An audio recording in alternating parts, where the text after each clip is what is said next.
Halo guys, selamat datang kembali di channel Irfan Akbar 67. Dalam video kali ini gue mau bahas tentang Tensei Star Slam Dataken atau sering dikenal dengan Tensura. Sekarang gue bakal bahas lanjutan anime Tensura berdasarkan light novelnya.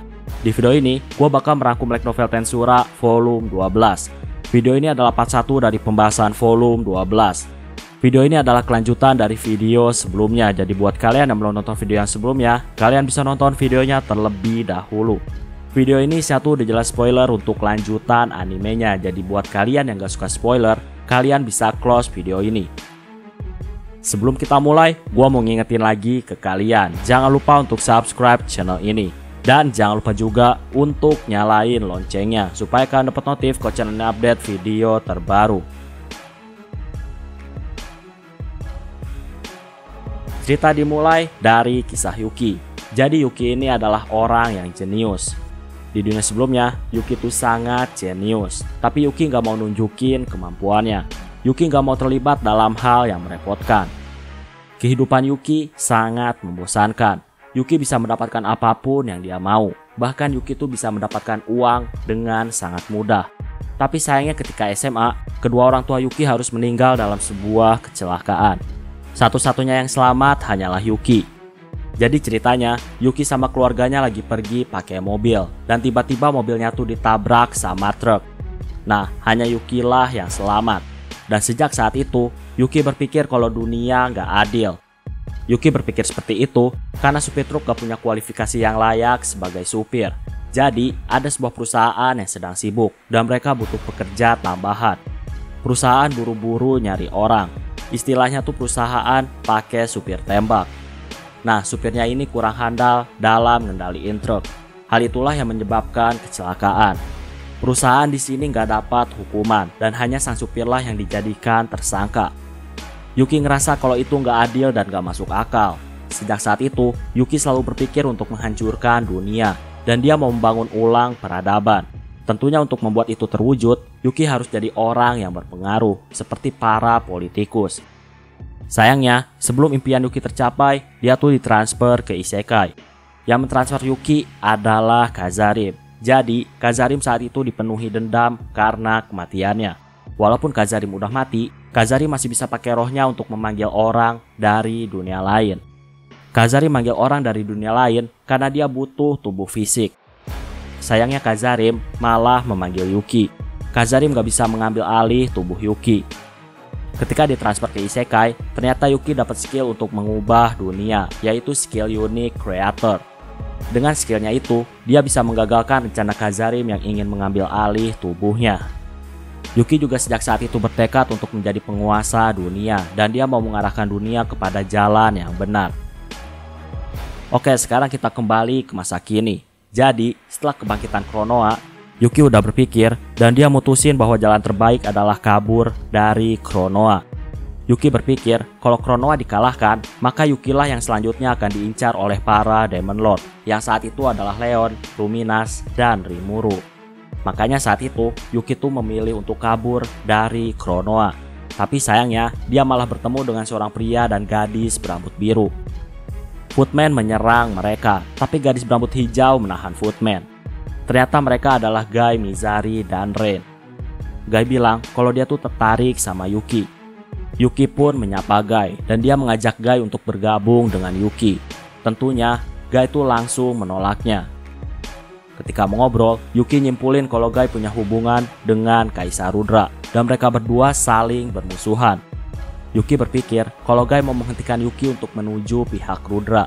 Alasannya supaya kekuatan Rudra nggak bertambah.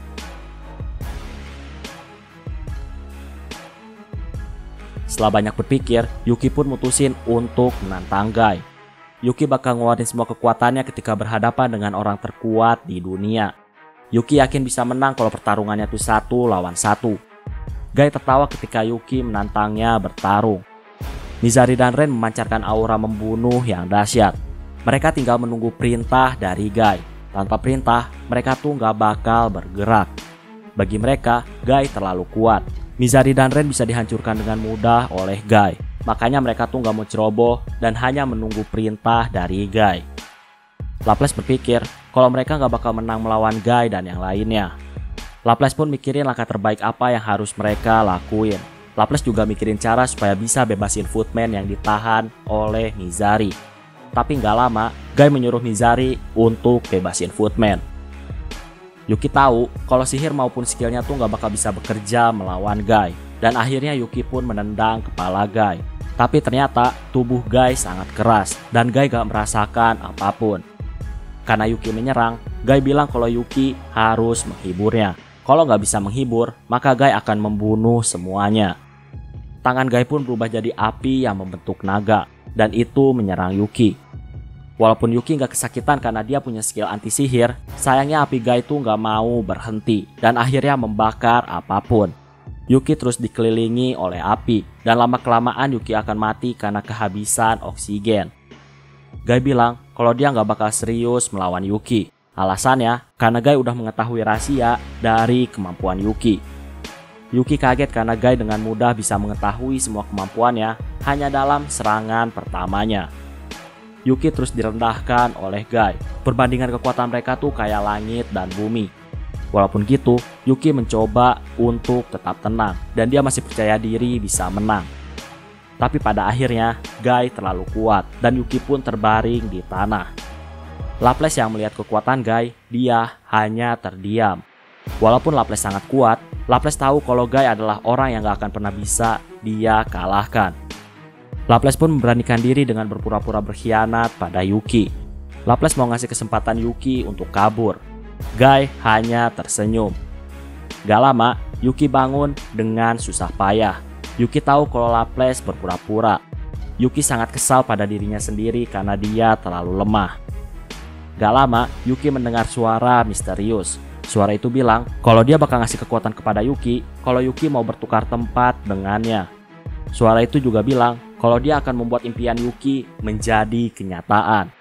Yuki menolak tawaran dari suara misterius. Yuki ingin ambisinya dicapai oleh dirinya sendiri. Suara itu pun tiba-tiba menghilang. Yuki terus berpikir dan melihat dari tindakan Guy, Yuki berkesimpulan kalau Guy itu nggak berniat membunuhnya. Guy harusnya bisa dengan mudah membunuh Yuki. Tapi sampai detik ini, Guy terus membiarkan Yuki untuk tetap hidup.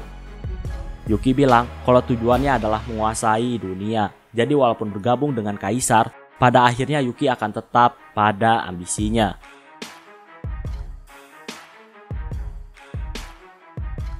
Yuki dan Guy masih mengobrol. Yuki bilang kalau dia nggak berniat tunduk pada siapapun. Di masa depan, Yuki tuh yakin kalau dia bisa mengalahkan Guy. Yuki bilang kalau dia ikut kekaisaran hanya untuk menghancurkan kaisar dari dalam. Guy tersenyum karena Yuki berniat ingin menguasai dunia. Kalau Yuki bergabung dengan kekaisaran, Yuki bisa menyingkirkan penghalang, termasuk para Demon Lord. Yuki bilang kalau dia tuh bakal menguasai dunia dan Guy akan menjadi lawan terakhir untuknya. Yuki menunggu penilaian dari Guy. Guy bisa aja membunuh mereka. Dalam hatinya, Yuki minta maaf karena dia harus melibatkan rekan-rekannya dalam menguasai dunia. Guy tertawa terbahak-bahak. Guy bilang kalau dia akan membiarkan Yuki dan para badut untuk pergi dari hadapannya. Guy dan yang lainnya pun pergi dari hadapan Yuki. Setelah Guy pergi, Yuki berkumpul dengan para badut termasuk Kagali. Mereka semua masih gak percaya kalau Guy ternyata sangat kuat dan mereka hanyalah mainan di hadapan Guy. Kagali senang karena semua orang masih bisa selamat ketika berhadapan dengan Guy. Dalam hatinya, Yuki masih penasaran dengan suara misterius yang tiba-tiba memanggil dirinya ketika terdesak. Yuki udah mikirin beberapa kemungkinan, tapi dia tuh masih belum bisa mencapai kesimpulan. Yuki juga mikirin langkah apa yang harus dia ambil selanjutnya. Satu demi satu rencananya telah gagal. Walaupun gitu, ternyata bagi Yuki, semakin sulit permainannya, maka akan semakin menyenangkan. Yuki masih terus berpikir. Dia pun memejamkan matanya dan dia mencoba berbicara pada suara misterius yang ada di dalam dirinya. Yuki dan suara misterius mereka mengobrol. Singkatnya, Yuki pun mengambil kekuatan suara misterius. Dan akhirnya skill unik di dewan milik Yuki, skill itu berevolusi jadi skill ultimate Greedy King Mammon. Di sisi lain, setelah pertukaran musik dengan negara Ruberion, Rimuru dan yang lainnya akhirnya pulang ke Tempest. Dan di sana, Rimuru, Leon, dan Ruminas, mereka ngadain pertemuan untuk membahas peristiwa yang telah terjadi. Oh ya, selain mereka, ada juga yang lainnya, kayak Veldora, Diablo, Sion, Chloe, dan lain-lain. Chloe pun ceritain apa yang terjadi dengan dia dan Hinata ketika di masa lalu. Veldora kaget mendengar cerita dari Chloe. Itu artinya di masa lalu, yang telah menyegel Veldora adalah Hinata yang menggunakan tubuh Chloe. Veldora nggak terima dengan kenyataan tersebut, dan dia pun akhirnya bertengkar dengan Hinata. Veldora pun tanpa dosa, dia tersenyum, dan dia membanggakan dirinya kalau dia sangat kuat. Untungnya keributan pun berakhir. Mereka juga berdiskusi tentang orang misterius dari Kekaisaran yang akan membunuh Rimuru dan Hinata. Ketika kematian Rimuru, Veldora mengamuk, dan Hinata juga dibunuh oleh orang misterius. Ketika Hinata terbunuh, Chloe kembali ke masa lalu. Itu artinya ingatan Chloe hanya sampai situ. Sisanya Chronoa lah yang mengendalikan tubuh dari Chloe.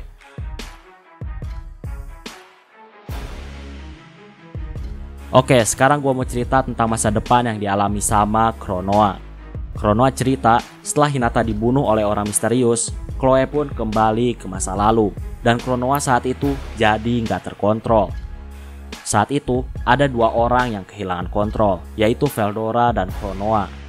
Mendengar cerita itu, Veldora nggak percaya kalau orang baik seperti dia ternyata bisa mengamuk dan kehilangan kendali. Singkatnya, perang dunia pun pecah dan Veldora dikalahkan oleh Kekaisaran. Bangsa Timur dan bangsa Barat, mereka berperang. Bisa dibilang, perang dunia tuh terjadi sejak kematian Rimuru. Milim juga berperang melawan Guy. Dan Dagrul berperang melawan Ruminas. Sedangkan Chronoa yang ada di benaknya saat itu hanyalah menghancurkan segalanya. Dan Chronoa membunuh orang-orang yang kuat. Ketika nggak terkendali, Rimuru akhirnya datang melawan Chronoa. Dan dia berhasil menghentikan Chronoa. Jadi menurut Chronoa, Rimuru tuh tiba-tiba bangkit kembali. Dan ketika bangkit, Rimuru telah kehilangan segalanya. Mulai dari Veldora dan semua orang di Tempest. Saat itu, kekuatan Rimuru melebihi kekuatan Chronoa. Rimuru juga saat itu telah menjadi Demon Lord. Chronoa nggak tahu kenapa tiba-tiba Rimuru bisa bangkit. Dalam hatinya, Rimuru menduga kalau Grid Sage kemungkinan telah berevolusi menjadi skill ultimate Raphael. Ketika Rimuru mati, Raphael udah nyiapin segala hal untuk membangkitkan Rimuru. Tapi ternyata hal itu membutuhkan waktu yang lama. Dan ketika Rimuru bangkit, dunia telah banyak berubah. Hati Rimuru terasa hancur ketika semua rekannya menghilang. Dan singkatnya, Rimuru jadi Demon Lord dan menjadi sangat kuat. Rimuru mendengar kabar tentang Chloe dan dia menyusul Chloe. Karena Chloe mengamuk, Rimuru pun menghentikan Chloe. Tentunya Chloe yang saat itu dikendalikan oleh Chronoa. Chronoa juga cerita, setelah pertemuannya dengan Rimuru, dia akhirnya berpisah dan Chronoa pun bertarung dengan Guy. Chronoa kalah oleh Guy dan dia berpikir kalau dia telah mati. Tapi ternyata Rimuru datang menyelamatkan Chronoa. Ketika Chronoa sadar, ternyata Chronoa udah jadi roh. Chronoa melihat Rimuru sedang melakukan upacara roh dengan murid-muridnya, termasuk Chloe kecil. Jadi, kemungkinan Chronoa tuh dikirim ke masa lalu sama Rimuru. Dan akhirnya kekuatan Chronoa di masa depan bersatu dengan Chloe kecil yang ada di masa lalu. Ketika Chronoa menjelaskan tentang masa depan, mereka berpikir kalau mereka harus melakukan persiapan dalam menghadapi perang yang akan terjadi. Ruminas juga bilang kalau dia akan bersiap. Sebenarnya, Ruminas sudah menduga kalau dia di masa depan bakal berperang dengan Dagrul. Rimuru cerita ke Ruminas. Rimuru bilang bahwa anak-anak Dagrul sekarang ada di Tempest dan mereka dilatih sama Sion. Ruminas terkejut dengan hal itu. Mereka masih terus diskusi tentang apa yang harus mereka lakuin tentang masa depan yang akan terjadi. Mereka juga diskusi tentang Guy. Leon bilang kalau Guy adalah mediator. Keputusan Guy menghabisi Chronoa saat itu, kemungkinan saat itu Guy menganggap Chronoa adalah ancaman dunia. Chronoa sangat berbahaya jika tidak terkontrol, dan bahkan Chronoa tuh bisa menghancurkan dunia. Makanya Guy saat itu membunuh Chronoa. Jadi, mediator itu bisa dibilang adalah juru bicara dari sang pencipta, yaitu naga bintang Veldanava. Rimuru akhirnya paham bahwa Guy akan mengawasi siapapun yang berpotensi dalam menghancurkan dunia.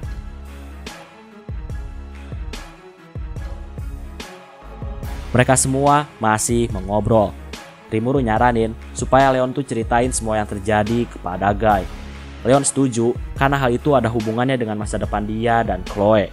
Chloe menolak. Dia bilang kalau dia dan Leon tuh gak punya masa depan apapun. Intinya secara gak langsung, Leon tuh telah ditolak sama Chloe. Ketika mereka mau menutup pertemuan, tiba-tiba datanglah Guy. Mengetahui Guy mau datang, Diablo pun langsung menutup pintu ketika Guy mau masuk ruangan. Diablo mengobrol dengan Guy. Semua orang kaget karena seolah-olah Diablo adalah teman dekat dari Guy. Rimuru nyuruh Diablo supaya bukain pintu untuk Guy. Gak lama datang juga Ultima dan Carrera. Leon dan Ruminas heran kenapa si ungu dan si kuning ada di Tempest. Rimuru gak ngerti dengan maksud si ungu dan si kuning. Rimuru memperkenalkan Carrera dan Ultima. Ruminas dan Leon kaget karena Rimuru ngasih nama ke banyak Primordial Demon. Di sini, Rimuru nggak ngerti tentang Primordial Demon. Rimuru taunya kalau Diablo itu adalah ras iblis yang terkuat. Setelah tahu kalau Diablo adalah salah satu dari Primordial Demon, Rimuru pun terkejut. Rimuru akhirnya tahu kalau ada 7 iblis yang punya kekuatan di atas iblis lainnya.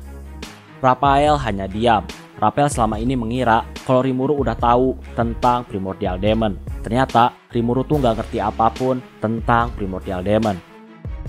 Diablo cerita kalau dia sebenarnya terkoneksi dengan Shizu, dan sejak saat itulah Diablo mengamati Rimuru. Diketahui juga Diablo tuh sangat iri pada iblis rendahan yang telah dipanggil duluan oleh Rimuru.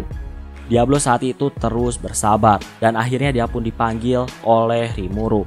Jadi Diablo tuh iri sama Beretta. Alasannya karena Beretta dipanggil duluan sama Rimuru. Saking irinya Diablo mau membunuh Beretta. Untungnya tubuh Beretta diciptakan oleh Rimuru. Makanya Diablo mengurungkan niatnya untuk membunuh Beretta. Guy bilang sebaiknya berhenti ngomongin hal yang gak penting. Lebih baik memulai pertemuan. Guy juga mau kalau Dino ikut dalam rapat yang akan dilakuin sekarang. Ketika Dino muncul, diskusi para Demon Lord pun akhirnya dimulai. Dino dimarahi oleh Guy. Guy mempertanyakan kenapa Dino biarin Rimuru ngasih nama kepada 3 Primordial Demon. Guy mempertegas kalau Dino itu adalah mata-mata. Veldora dengan santai bilang kalau masalah ngasih nama gak usah diperdebatkan. Udah biasa bagi Rimuru ngasih nama kepada orang lain. Ruminas memarahi Veldora karena terlalu berisik. Veldora langsung diam dan menutup mulutnya. Dino bilang kalau dia tuh gak tertarik jadi mata-mata. Tapi untuk masalah ngasih nama, Dino bilang kalau dia tuh udah terlambat.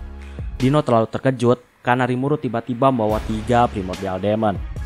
Dino juga saat itu berpikir kalau si putih gak mungkin mau melayani seseorang. Tapi ternyata si putih malah mau melayani Rimuru. Dan para Primordial Demon pun akhirnya dikasih nama.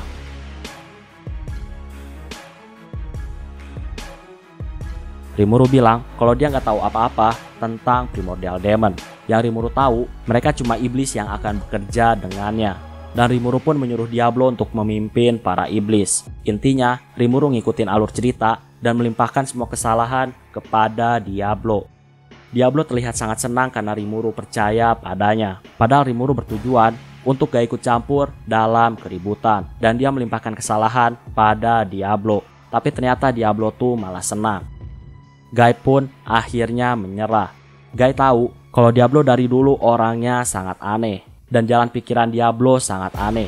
Jadi Guy gak mau masalahin lagi masalah tentang Primordial Demon yang ada di Tempest. Guy pun mengubah topiknya. Guy bilang kalau Rimuru telah menggagalkan rencananya.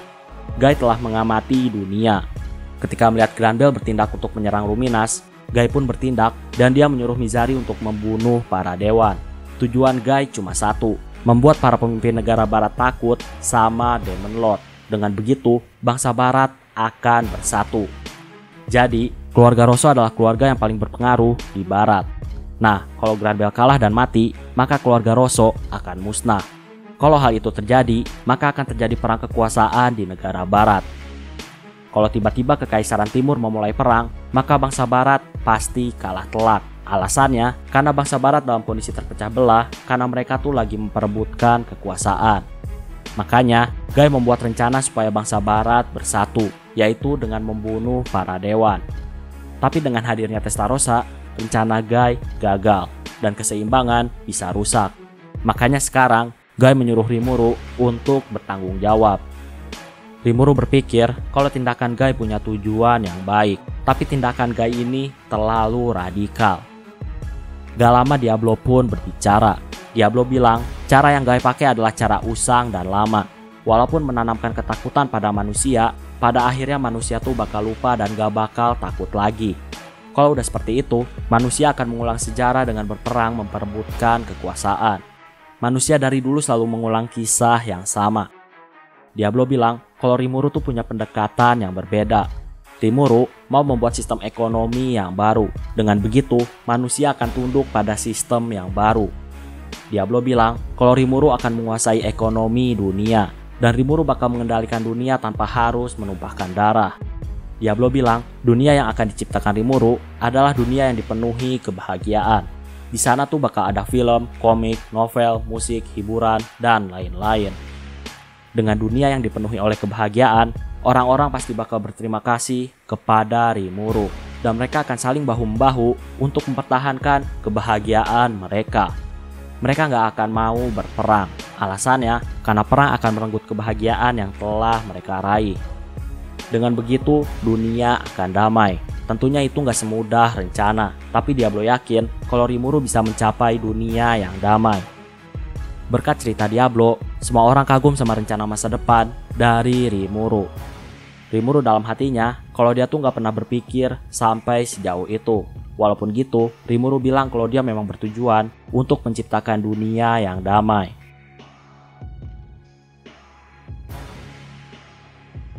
Mereka semua membuat perjanjian, tentunya Guy ikutan. Rimuru dipaksa untuk mengurusi negara-negara barat, dan itu telah disetujui atas nama Octagram. Leon bilang kalau Rimuru harus berhati-hati sama si Kuning. Si Kuning punya kebiasaan yang buruk, yaitu hobi ngeluarin sihir tingkat nuklir kalau moodnya lagi jelek. Sihir itu bisa menghancurkan kota Rimuru, makanya Rimuru harus berhati-hati sama si Kuning. Ruminas juga cerita kalau si Ungu punya sifat yang keji, dan si Ungu sangat tidak manusiawi. Jadi Rimuru juga harus berhati-hati sama si Ungu. Dan tentunya si Putih lebih parah dari keduanya. Mendengar itu, Rimuru jadi pusing. Rimuru harus bertanggung jawab atas orang-orang yang sangat merepotkan. Gak lama, Veldora, Ramirez, dan Dino, mereka semua mau pergi untuk bekerja. Guy kaget karena Dino mau bekerja. Guy sangat penasaran dengan sihir yang dipakai Rimuru, sampai-sampai Dino mau bekerja. Rimuru bilang kalau dia tuh gak pakai sihir apapun. Di negaranya ada sebuah aturan, siapapun yang gak kerja, maka mereka tuh gak bakal dapat makan. Di sini, Guy juga ceritain tentang pertemuan dia dengan Yuki. Mereka semua pun membahas Yuki, dan dikonfirmasi bahwa Yuki adalah dalang di balik semua kejadian.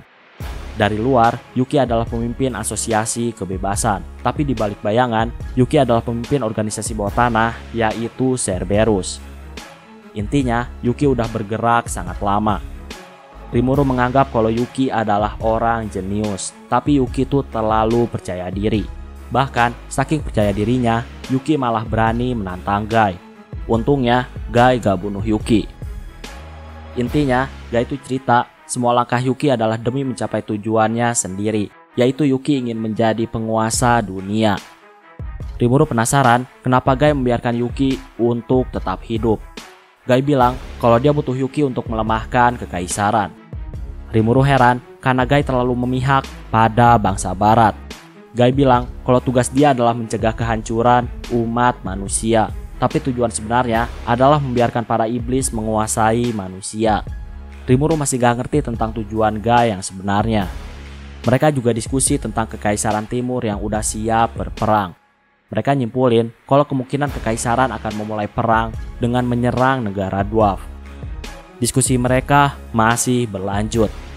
Rimuru cerita kepada Guy tentang Kronoa. Tentunya itu bukan cerita yang sebenarnya. Rimuru masih melindungi Chloe. Leon dan Ruminas juga menyesuaikan cerita yang telah dibuat oleh Rimuru. Mereka semua berakting untuk menyembunyikan cerita sebenarnya tentang Kronoa dan Chloe.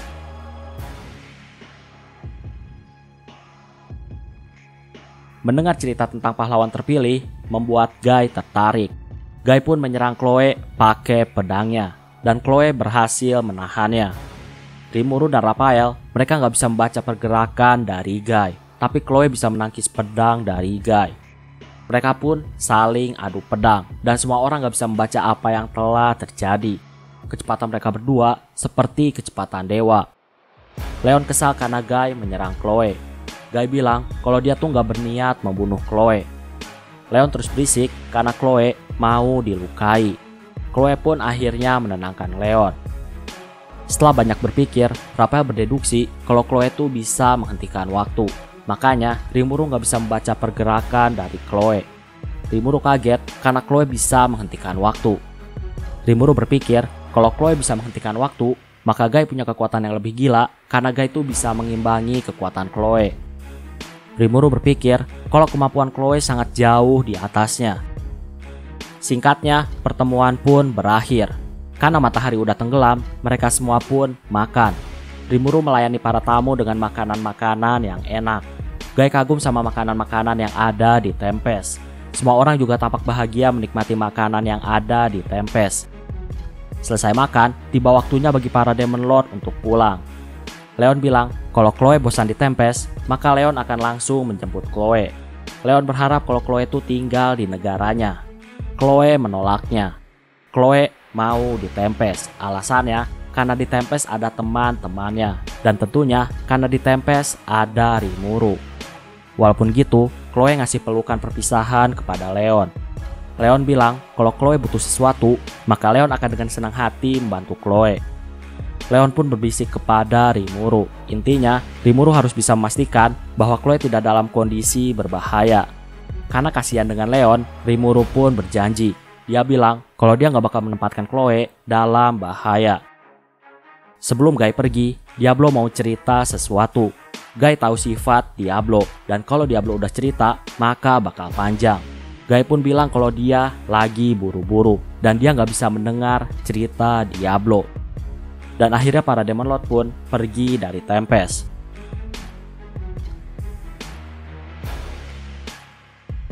Nah, itulah untuk pembahasan video kali ini. Jadi di sini gua tuh cuma merangkum cerita. Kalau kalian mau lebih detail, kalian bisa baca novelnya sendiri. Oke, kayaknya cukup untuk video pembahasan kali ini. Terima kasih karena udah nonton video ini sampai habis. Jangan lupa untuk subscribe, like, dan yang paling penting adalah jangan lupa untuk share video ini ke teman-teman kalian. Sampai bertemu kembali di video-video selanjutnya. Terima kasih.